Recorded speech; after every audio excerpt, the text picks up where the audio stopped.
Let's talk to. I got to talk to our correspondent, Amir Mehdi Kazemi, and I see this getting heated up here. But let me first talk to our correspondent, and we'll get back to the discussion here. Well, Amir Mehdi Kazemi, I'm looking at the images there, and I was floored by what I saw in Mashhad. But then I'm looking at Shiraz, and of course in Tehran also. A lot of people are out there.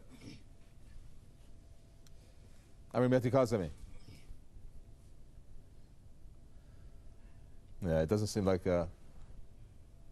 Early hours of this morning, the crowds have gathered in the streets of Tehran as well as other major cities across Iran in order to mark the World Quds Day, which marks the last Friday of every holy month of Ramadan. But this year is of great significance due to the Israeli onslaught on the Gaza Strip, which has so far resulted into more than 800 deaths and more than 4,500 civilians, mostly killed in the Gaza Strip.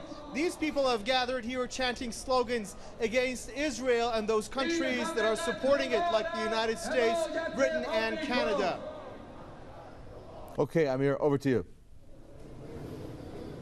Well, yes, Kaveh, the slogans are pretty much different this year. Because the World Day of Quds has coincided with the Israeli onslaught on the Gaza Strip. The people here are chanting slogans. They say that the time has come for the entire world to wake up to the fact that defenseless civilians are being killed by Israeli ground, air, and different assaults. Now, the situation is dire in the Gaza Strip, and these people have come here to sympathize with the Palestinian people. Of course, high-ranking Iranian officials are also expected to show up at the demonstrations today. Of course, we've heard that a few blocks away from here, the Engelab Street, where I'm standing right now, the Iranian Foreign Minister Zarif is supposed to show up. The Iranian Parliament Speaker, as well as the President, MPs, and other politicians in Iran, as well as people from all walks of life, have attended today's rallies in order to protest and in order to protest against what is going on, what they regard as war crimes against defenseless humans, targeting the UN compound, killing more than 800 civilians and injuring more than 4,500 people, most of them that are believed to be women and children. Of course, the leader of the Islamic Revolution of Iran, Ayatollah Sayyid Ali Khamenei, has also called upon all world nations, not only Muslims, Shiites, and Sunnis, but all the world, to stand up to what is happening to the Palestinian people, especially in the Gaza Strip.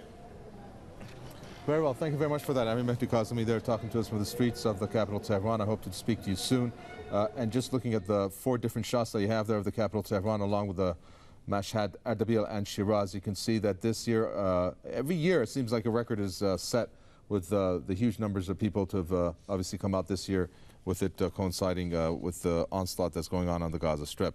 And I believe, Sayyid Mustafa Khoshcheshm, you have something that I looked on your notes that you'd like to expand on, and that's the media war that is going on here, and an example that you see there, and of course any other comments you'd like to give on this, for us on that. Before he starts, there is a breaking news. Just in the last 2-3 minutes, 2 Palestinians has been killed, and the number of the deaths all gone to 810. Exactly. Thank you for that. Breaking news, obviously, as you can see there on your screen, and it keeps running. Unfortunately, we hope to stop the breaking news, but the rocket fire from Israel does not stop, which has resulted in what you're seeing there.